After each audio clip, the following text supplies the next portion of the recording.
Hey everyone, welcome back to my channel. Today I'm going over some practice questions for the MFT exam. This is going to be structured like a case study with some intake information and then 6 questions that we're going to go through afterwards. So let's dive in. All right, so our client's name is Jaden. He is 14 and identifies as Chinese American. He has a mom, dad, and older sister living at home. He was referred to counseling by a pediatrician after concerns about emotional withdrawal and increasing family conflict. Jaden's parents bring him to family therapy due to his increasing isolation, frequent arguments at home, and declining academic performance. He rarely speaks during dinner, spends most of his time in his room, and has become very reactive, according to mom and dad, when asked to do chores or schoolwork. During the intake, Jaden says to you, "I just want everyone to leave me alone." He reports feeling overwhelmed, like nothing I do is good enough. He denies suicidal ideation, but mentions, "Sometimes I wish I could sleep forever." He says he doesn't feel close to his parents and avoids them on purpose. His parents report that he hasn't been the same since the family moved from California to a smaller town in Oregon 6 months ago.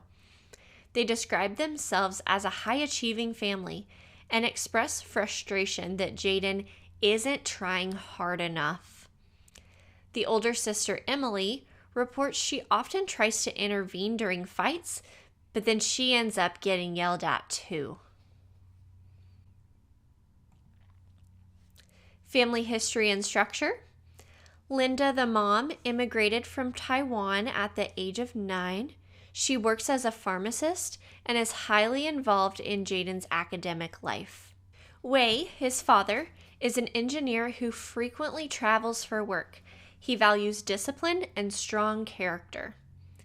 Emily, the sister, is a high-performing student with multiple extracurricular activities. She has a warm relationship with Jaden, but also admits to parenting him too much. The family is collectivist in values, but under stress due to cultural transition, school expectations, and relocation adjustment.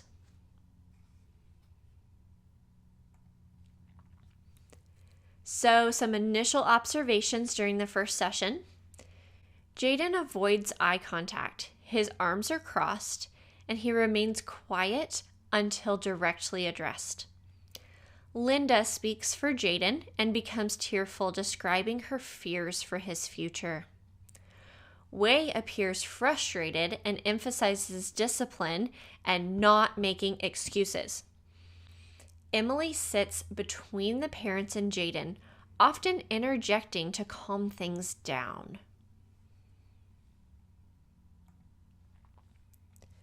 What is the most appropriate initial treatment goal for the family system? A. Improve Jaden's academic performance through weekly behavioral contracts. B. Increase open emotional communication among family members. C. Focus on individual therapy for Jaden to reduce symptoms of depression. Or D. Establish Emily as a co-parenting support for Jaden. A, B, C, or D, what do you think?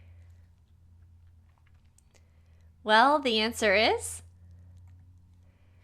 B. The rationale behind this is, in family therapy, the focus is on systemic patterns. Improving communication aligns with early goals for decreasing conflict and emotional isolation. Academic issues, which was A, and individual therapy, C, may be needed, but not as systemic starting points. D, risks enmeshing the sibling role. Which theoretical model would most likely focus on the family's interactional patterns and attempt to restructure their roles and boundaries?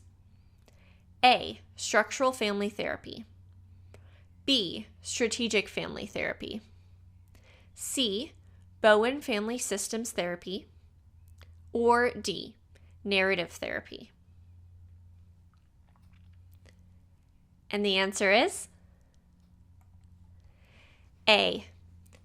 The rationale is structural family therapy examines hierarchy, roles, and boundaries.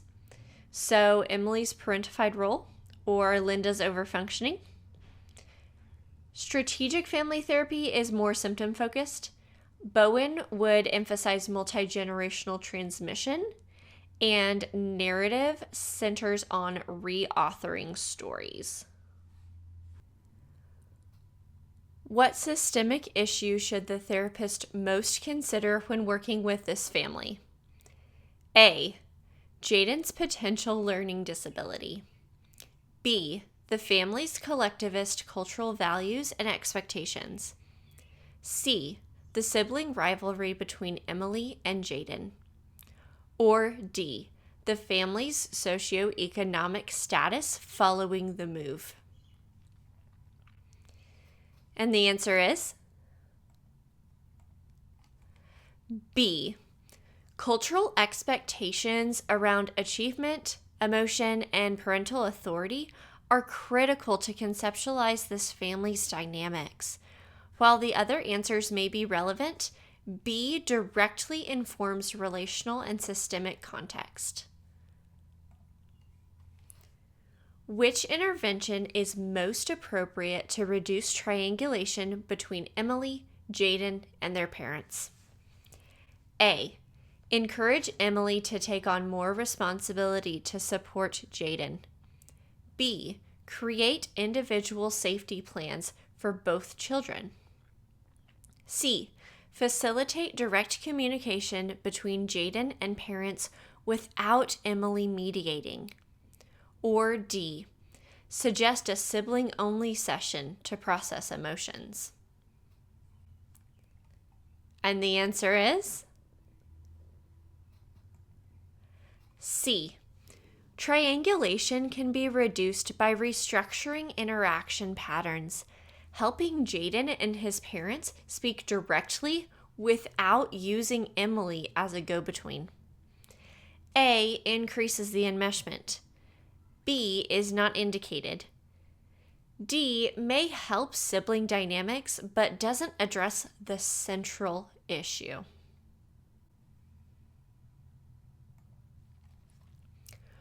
What assessment strategy would be most appropriate for this family in the early stages of therapy?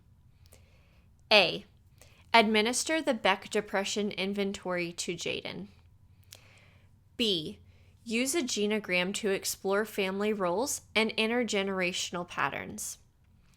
C. Conduct separate diagnostic interviews for each family member. Or D. Implement a formal parenting style questionnaire. And the answer is B.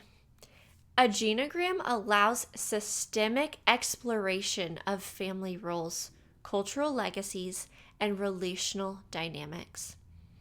While A and D may provide useful data, they are more individual focused. C could fragment the systemic lens early on. What is the most appropriate ethical response if Jaden later reports passive suicidal thoughts but denies a plan or intent? A. Break confidentiality immediately and contact emergency services. B. Notify school officials and ask them to monitor Jaden daily. C. Conduct a risk assessment and consult with your supervisor while engaging the family. Or D. Encourage Jaden to journal and bring it to the next session. And the answer is C.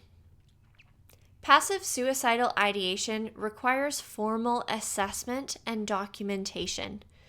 Consulting a supervisor and involving the family within appropriate confidentiality guidelines meets both ethical and clinical standards.